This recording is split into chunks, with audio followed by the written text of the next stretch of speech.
दोस्तों, मेरा नाम है राज के वर्मा और आप देख रहे हैं रिपोर्टर जी। अगर आपने रिपोर्टर जी चैनल को अभी तक सब्सक्राइब नहीं किया तो सबसे पहले दोस्तों चैनल को सब्सक्राइब जरूर करें, लाइक, कमेंट्स और शेयर करना बिल्कुल ना भूलें।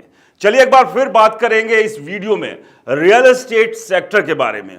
और लगातार रियल एस्टेट सेक्टर को लेकर ये चर्चाएं चल रही है कि क्या आने वाले समय में जो लगातार तेजी से ये रियल एस्टेट सेक्टर ऊपर की तरफ भागता हुआ दिखाई दे रहा है वो जल्द धड़ाम से आकर नीचे गिरेगा। क्योंकि जिस तरह का माहौल, जिस तरह का बबल मार्केट में रियल एस्टेट सेक्टर को लेकर बनाया गया है, उसके फूटने की आशंका लगातार और खास तौर से रियल एस्टेट से जुड़े हुए एक्सपर्ट्स भी जता रहे हैं। यानी कि जल्द ही 2025 में रियल एस्टेट सेक्टर में रिसेशन आ सकता है। लेकिन क्या आप जानते हैं इससे पहले भी 3 बार रियल एस्टेट सेक्टर में बड़ा रिसेशन आ चुका है और वो क्या कुछ स्थिति बनी थी, और उसके बाद हम बात करेंगे आज के हालात पर। एक एक कर मैं आपको बताऊंगा कि पिछले 30 साल में अब ये चौथी आहट रिसेशन की क्यों है। यानी कि रिसेशन 4.0 आने के लिए तैयार खड़ा हुआ है। और इस सब के बीच खास तौर से जो लोग बिल्डर प्रॉपर्टी में इन्वेस्ट करने की सोच रहे हैं तो अपना पैसा बेहद सोच समझ के लगाएं, क्योंकि बिल्डर से लेकर डीलर जिस तरह की बड़ी बड़ी बातें कर रहे हैं ग्राउंड पे वैसी स्थिति है नहीं।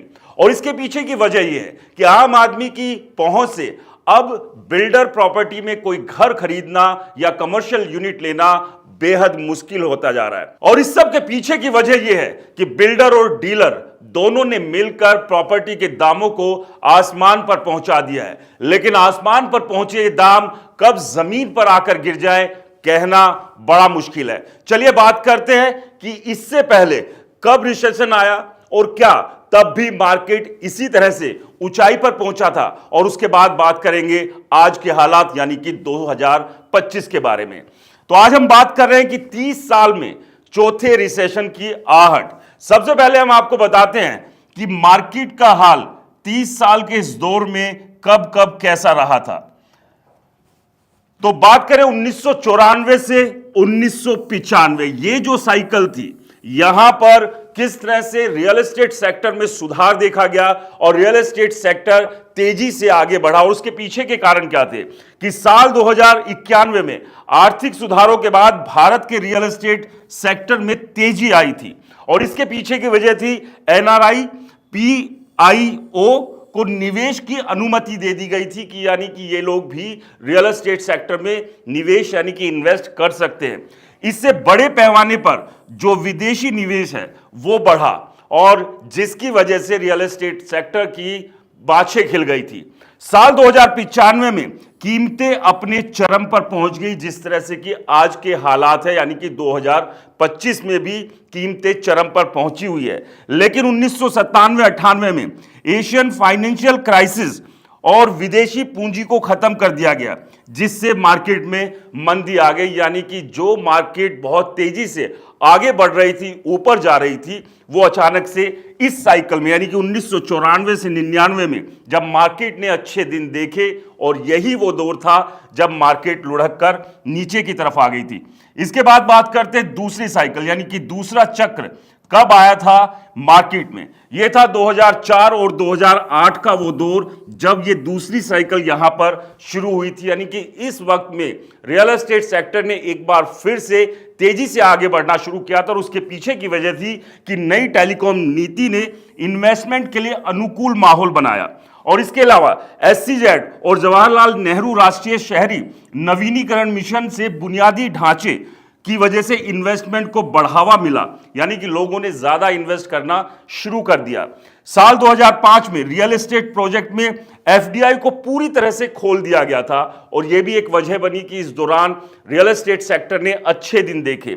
लेकिन 2008 में लेहम ब्रदर्स के पतन से ग्लोबल इकोनॉमिक रिसेशन आ गया, जो कि अमेरिका का चौथा सबसे बड़ा इन्वेस्टमेंट बैंक था। और यहां जब ये लेहम ब्रदर्स का पतन हुआ, ये जब बैंक करप्ट हुआ, तो इसके बाद एक ग्लोबल इकोनॉमिक रिसेशन आया, जिसकी वजह से एक बार फिर से मार्केट ने बुरा दौर देखा। मार्केट एक बार फिर से नीचे की तरफ फिसल गई। तो ये 30 साल में वो दूसरा दौर था जब मार्केट ने अच्छे दिन देखे, लेकिन उसके बाद मार्केट बेहद बुरी तरह से ढह गई थी। इसके बाद तीसरे चक्र की बात कर रहे हैं, 2010 से 2013 का ये वो दौर है जब एक बार फिर से मार्केट बेहतर होती दिखाई दी। जो मार्केट गिर गई थी, नीचे की तरफ फिसल गई थी, उसने एक बार फिर से उठना शुरू हुआ। और उसके पीछे की वजह थी, इस दौर में भारतीय अर्थव्यवस्था ऊपर की तरफ बढ़ी थी, और इसके अलावा नए प्रोजेक्ट, बेहतर कनेक्टिविटी ने मार्केट के माहौल को बनाया। इसके बाद लगातार शहरीकरण, एक बार फिर से मार्केट उठने लगा, यानी कि नए शहरों का डेवलपमेंट जो है वो तेजी से हुआ। लेकिन रियल एस्टेट में बढ़ते हुए दाम और स्ट्रिक्ट मॉनेटरी रूल्स और इसके अलावा इकोनॉमिक स्ट्रेस, रिड्यूस डिमांड ने मार्केट को एक बार फिर से डाउन कर दिया, क्योंकि इस दौरान भी रेट जो है अपने चरम पर, यानी कि आसमान को छू रहे थे। ये तीसरा चक्र था जो कि बेहतर रहा रियल एस्टेट मार्केट के लिए, लेकिन एक बेहतर वक्त के बाद एक बुरा वक्त फिर से रियल एस्टेट मार्केट में लौट कर आया था इन 30 साल में। अब बात करते हैं चौथे साइकिल की, यानी कि जो अब के हालात है उन पर बात कर लें तो यह है 2021 से अब जो समय चल रहा है, यानी कि 2025 का ये चक्र है, यानी कि चौथी साइकिल है रियल एस्टेट मार्केट की, जब रियल एस्टेट ने एक बार फिर से उठना शुरू हुआ। और अब क्या सवाल ये है कि 2025 या इसके बाद रियल एस्टेट मार्केट डाउन जाएगा, रियल एस्टेट मार्केट में क्या रिसेशन 4.0 लौटने वाला है, क्योंकि यही वो वक्त है जहां पर एक बार फिर से रियल एस्टेट मार्केट के रेट आसमान को छू रहे हैं। एक प्राइस बबल जो है वो बना दिया गया है डीलर और बिल्डर के द्वारा। इससे पहले भी हमने कई वीडियो बनाए थे जिसमें कि हमने डिटेल में आपको बताया, लेकिन इस वीडियो में हम पूरे 30 साल पुराने इतिहास के बारे में आपको समझा रहे हैं और साथ में जो अभी का दौर चल रहा है वो भी आपको बता रहे हैं। ये जो 2021 से चौथा दौर शुरू हुआ, इसमें लॉकडाउन एक अहम भूमिका रही। यहां पर जो मांग थी वो एक बार के लिए रुक गई थी। कम ब्याज दरें और सरकारी छूट ने रियल एस्टेट सेक्टर को एक बार यहां से फिर उठाना शुरू किया।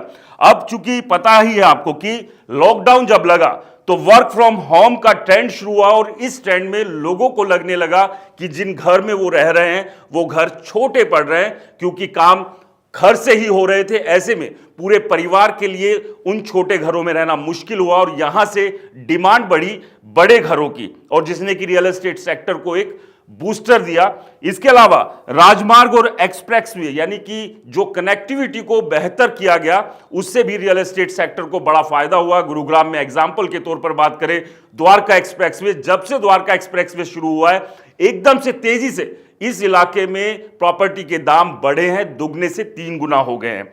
लेकिन आने वाले समय में एक बार फिर मंदी की पूरी आशंका एक्सपर्ट्स भी जता रहे हैं, क्योंकि अभी भी एक बार फिर से रेट तेजी से बढ़ रहे हैं। आप समझिए कि गुरुग्राम जैसे शहर में लगातार नए नए प्रोजेक्ट्स आ रहे हैं, लेकिन डिमांड उतनी नहीं है। माहौल जरूर यह क्रिएट किया जा रहा है कि जैसे ही प्रोजेक्ट लॉन्च होता है हाथों हाथ प्रोजेक्ट बिक रहे हैं, लेकिन इसके पीछे भी एक बड़ी कहानी है, बड़ा षड्यंत्र है, बड़ी साजिश है। इस पर भी एक डिटेल वीडियो हम आपके लिए जरूर बनाएंगे। लेकिन फिलहाल के जो हालात बन रहे हैं रियल एस्टेट सेक्टर के लिए, अभी रियल एस्टेट सेक्टर जो ऊपर की तरफ उठता दिखाई दे रहा है, दरअसल ये एक भ्रम का जाल अब इस वक्त बुना जा रहा है। इन्वेस्टर्स गिने चुने हैं और इन्हीं इन्वेस्टर्स के आसपास पूरा का पूरा मार्केट घूम रहा है, और बिल्डर्स ने अपने हिसाब से मार्केट में जो रेट्स हैं वो तय किए हुए हैं।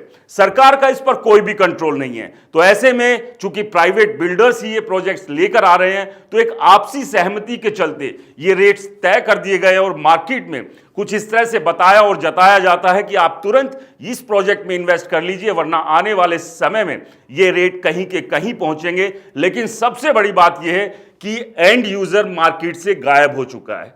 वो एंड यूजर जो कि अपने लिए घर लेकर उसमें रहना चाहता है, क्योंकि अब उसकी पहुंच से यहां पर इन प्रोजेक्ट्स में घर लेना बड़ा मुश्किल होता जा रहा है, दूर की कौड़ी होता हुआ दिख रहा है।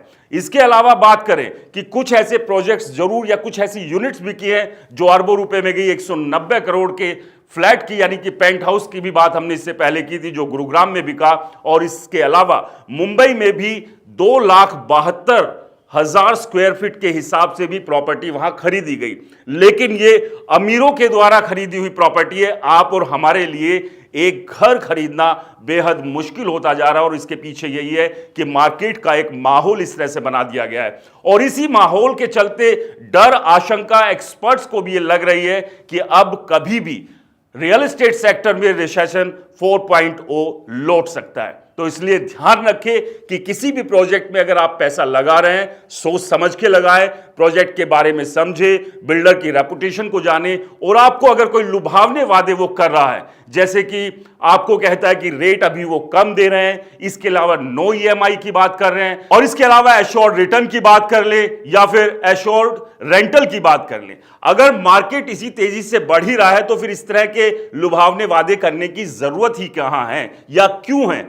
जाहिर सी बात है कि माल बिक नहीं रहा है और माल को बेचने के लिए आप समझिए कि आप एक ये चीज लीजिए, उसके साथ में आपको ये चीज फ्री मिलेगी। ये आम ट्रेंड है मार्केट का और यही ट्रेंड रियल एस्टेट सेक्टर में भी देखने को मिल रहा है और इसी ट्रेंड के चलते इस बात की भी आशंका जताई जा रही है कि रियल एस्टेट सेक्टर में सब कुछ ठीक नहीं है। आपको क्या लगता है, क्या रियल एस्टेट सेक्टर में 30 साल बाद एक बार फिर से रिसेशन 4.0 लौटने वाला है? हमें कमेंट्स कर जरूर बताएं। इसके अलावा रियल एस्टेट सेक्टर या बिल्डर से रिलेटेड आपकी कोई भी शिकायत, कोई समस्या है तो हमें नीचे दिए गए मेल आईडी पर मेल कर आप बता सकते हैं। नमस्कार।